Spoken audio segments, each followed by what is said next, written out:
Are we becoming too protective of works of art that we love and have followed for years? Recently, fans have become more vocal in their disagreements with creators when a movie franchise, a TV show, or a video game goes in a direction they don't approve of. Does the fans' backlash stifle creativity in these mediums? Does it make creators less daring in exploring new directions for established franchises? On the other hand, is it misleading to ask fans to put their faith in a direction they believe was set clearly by the creators, only for them to discover that they were misled? In this video, we will discuss this phenomenon by examining the examples of the James Bond movies, Star Wars, The Last of Us Part 2, Alien Covenant, and Game of Thrones. After examining these examples, we will try to examine the reasons behind the fan backlash phenomenon, how it relates to the core of what makes us human, and in the end, we will give our honest take on the matter. Before that, we would kindly ask you to subscribe to our channel, hit the like button, and if you enjoy what we do, then consider becoming a Patreon to get early access to all of our videos. Back to the topic. The earliest example we can think of a fan backlash in the modern era is in 1893 when the author Arthur Conan Doyle decided that he should spend his time producing respectable historical fiction novels instead of detective stories. He called his 12th story The Final Problem and imagined Professor Moriarty as the perfect antithesis for Sherlock Holmes. For the modern day fans of Sherlock, it might be shocking to know that this is Moriarty's only appearance in the Sherlock Holmes stories. He was only created to end Sherlock Holmes. Conan Doyle goes to great lengths in the story to make it clear to readers that this is it, Sherlock Holmes has had a good run, and that unquestionably everything will be determined by the end of the book. The story ends with Holmes and Moriarty fighting over a waterfall, and they fall off, fighting each other down. Conan Doyle wasn't in the business of leaving the door open for a follow-up. No. For him, Sherlock Holmes was dead, and that's how he died.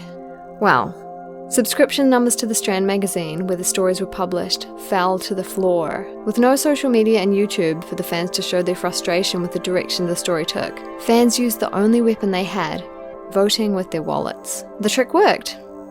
Arthur Conan Doyle came back with a prequel story, The Hound of the Baskervilles, and after that he went fully in, producing 4 sequel books and 56 short stories.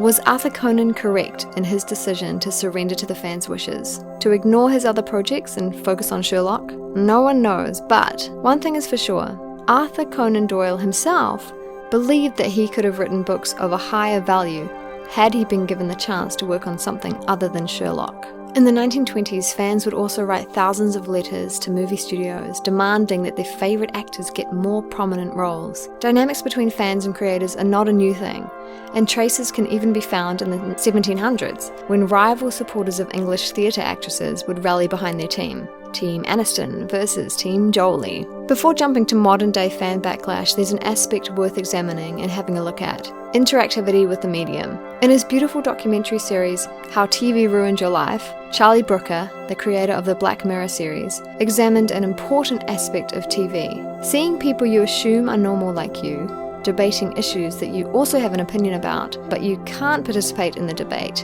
and as a TV viewer you are only at the receiving end of opinions, subconsciously you think, I also deserve to have a seat on that platform. I also have something to say.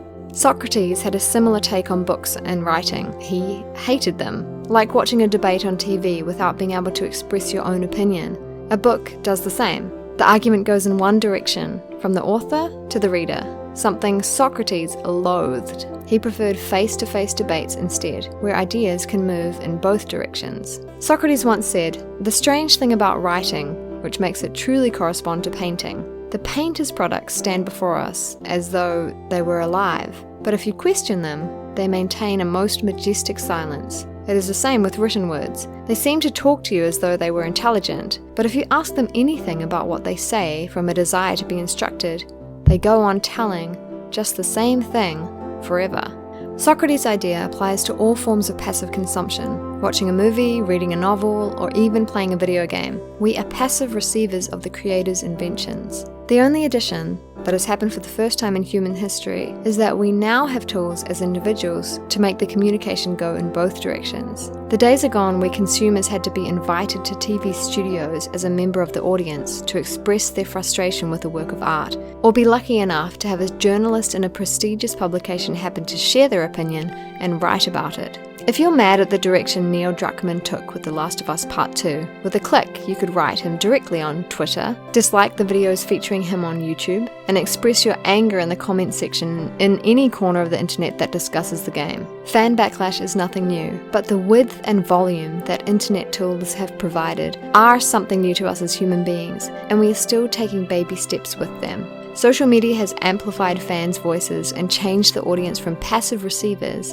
to active participants in debates about these works, something that might make Socrates less critical of the written word today. Henry Jenkins, a leading media scholar whose book Textual Poachers is considered the founding text of fan studies, writes on the internet's impact, saying, "It has merely increased the scope and scale of the fan community, allowed for ongoing interactions amongst fans, and made the entertainment industry more aware of the kind of fan responses which have been occurring all along." In general, this development is very positive and enriching for all creators. It exposes them to a wide variety of opinions from all over the globe and gives them the chance to see how their creation is being interpreted and seen by people from different backgrounds and cultures. The two biggest achievements of this internet democratization of opinions are, first, it made it easier for creators to instantly measure fans' feedback. On that, Jenkins adds, television, as it exists today, is largely a response to modes of engagement that fans have modelled. Second, it bursts the bubble and comfort zones of traditional art critics who might suffer from groupthink. Alana Pierce, a former reviewer for IGN, who I highly admire and respect, once confirmed my opinion about professional game critics. They write for each other. This is my biggest criticism of games journalism, is that I do think in a lot of cases writers write things for their peers rather than for the audience. Groupthink is a real issue in video game journalism, and here is exactly where I welcome fan-created content and criticism of video games. The fans are less likely to suffer from groupthink.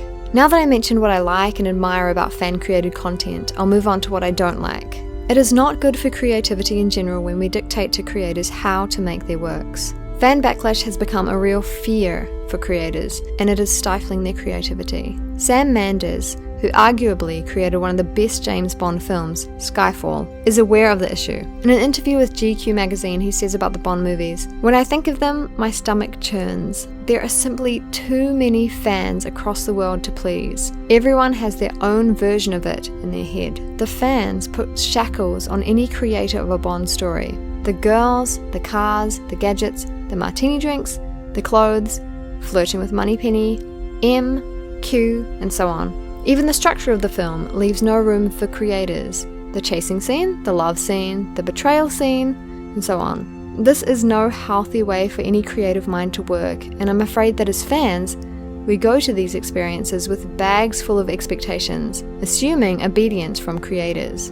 Something Barbara Broccoli, the producer of the series, is strict about. We give the fans what they want. Danny Boyle, the director of Slumdog Millionaire and Trainspotting, was supposed to direct the 25th installment in the James Bond film series. But for a creative mind like Danny's, being restricted by all these shackles was no way to work. So he wrote, together with John Hodge, a fresh and daring script that was rejected by Barbara Broccoli. As a producer, she doesn't want to upset the fans. I'm sure that if we, as fans, were more forgiving and open to new takes, we would have gotten a fresh, unique interpretation of what makes a James Bond movie. The fan backlash culture makes producers less likely to take risks, and we end up having the same 007 movies again and again. Star Wars Episode 7 was a carbon copy of Episode 4 to please the fans. A droid carrying valuable information who finds himself on a desolate desert planet.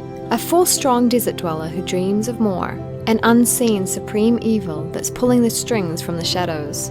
A massive spherical weapon that's used to destroy a planet. J.J. Abrams wanted to play it safe, so he gave fans the same old story in a repackaged form. The alternative would have been a backlash and hatred, as we've seen with Rian Johnson in Episode 8. I highly respect his fresh take on the franchise and refusing to surrender his creative mind to a long list of fan prerequisites. The credit also goes to, and I know many of you will hate me for this, Kathleen Kennedy, the president of Lucasfilm, who took the risk of creating something fresh and new. I wish Barbara Broccoli could do the same to the James Bond franchise. The toxic part about fan backlash is when Kennedy is attacked at a personal level, and fans dig into the depths of the internet to find anything denigrating about her. Did I personally like the conclusion of the last Star Wars trilogy?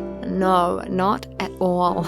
But it's toxic when we as fans transform our disagreements with the creators into full-blown war and character assassination attempts. Angry fans started to score bomb the ratings of all of Rian Johnson's movies, including Knives Out, an excellent film that came out almost 2 years after Star Wars Episode 8, just because they had creative differences with him about Star Wars. The problem with modern-day internet backlash culture is that it's becoming harder to distinguish between backlashes that are backed by the silent majority and those that are the product of a loud minority. Big YouTube channels have been crying and promoting a boycott campaign against The Last of Us 2 even before playing it. The criticism of the game focused on two aspects. First, the game has a political agenda that made some YouTubers lose their minds and go onto Metacritic within the first 5 hours of release to score bomb the game. Forbes has put it brilliantly in an article by Paul Tassi. The Last of Us Part 2 has been out for exactly 7.5 hours in the US, but it's a 25 to 30 hour game. So unless people are doing blitzing speedruns and then immediately going to Metacritic to post angry 0 out of 10 reviews, these scores are made up of people who are either only a few hours into the game or, more than likely, have not purchased or played the game at all yet. Having a look at the user reviews that arrived in the first 5 hours, one thing is in common: agenda, feminism, SJW, woke, pandering, or political correctness. By reading these meaningless words, I knew that they didn't play the game, and sadly these actions represent the worst in the fan backlash culture.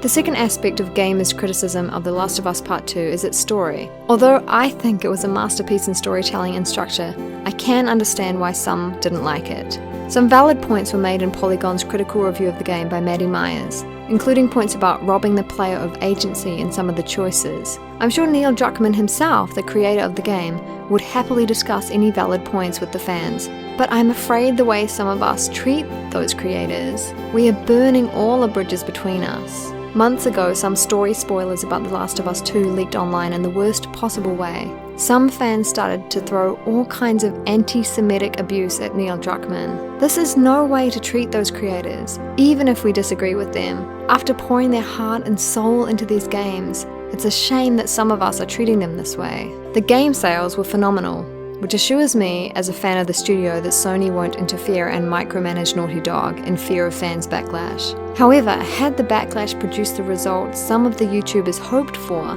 and led to poor sales of the game, I'm afraid that creative studios like Naughty Dog could cease to exist in their current form. Now let's discuss the core of the problem. I think at the heart of the fans versus creators issue is who owns the story. Both sides have a sense of ownership. This attachment to stories is key. Some might even argue stories are what make us human. We are, as a species, addicted to story. Even when the body goes to sleep, the mind stays up all night, telling itself stories. Jonathan Gottschall, in his book The Storytelling Animal, How Stories Make Us Human. He continues, when we hear facts, it activates the data processing centers in our brains. But when we hear stories, it activates the sensory centers in our brains. So we deal with stories through emotions. At the heart of fan backlash is always a story. The phenomenon occurs less in music, for example. A bad album leads to bad sales, end of story. In my opinion, backlashes in the music industry also often revolve around stories.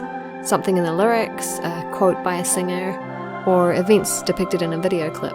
We as human beings have a strong emotional attachment to stories.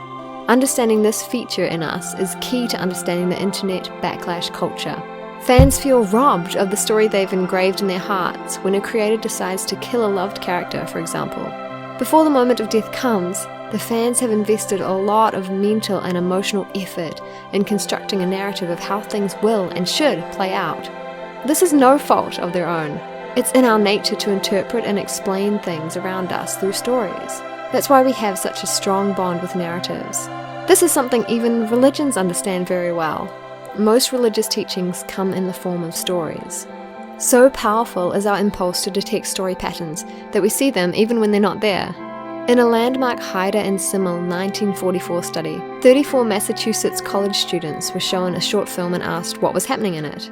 Let's see a bit of the film that they saw. The students were asked to tell what they saw.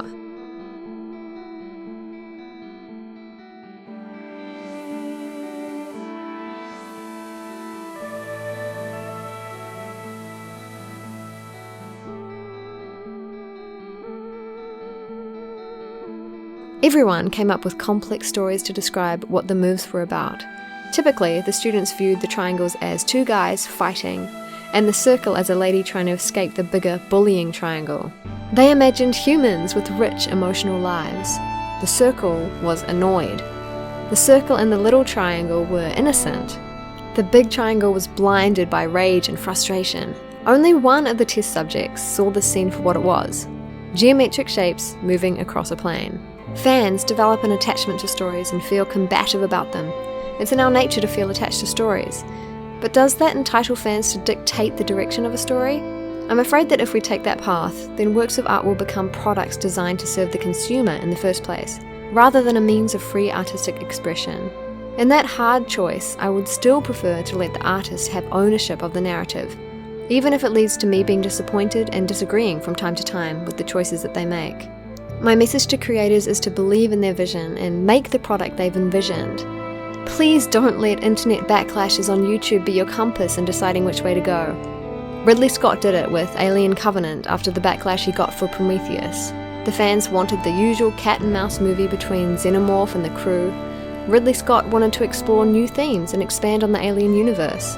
In the end, Covenant ended up making less money than Prometheus did, which must have made Scott wonder why all those angry fans didn't show up at the box office.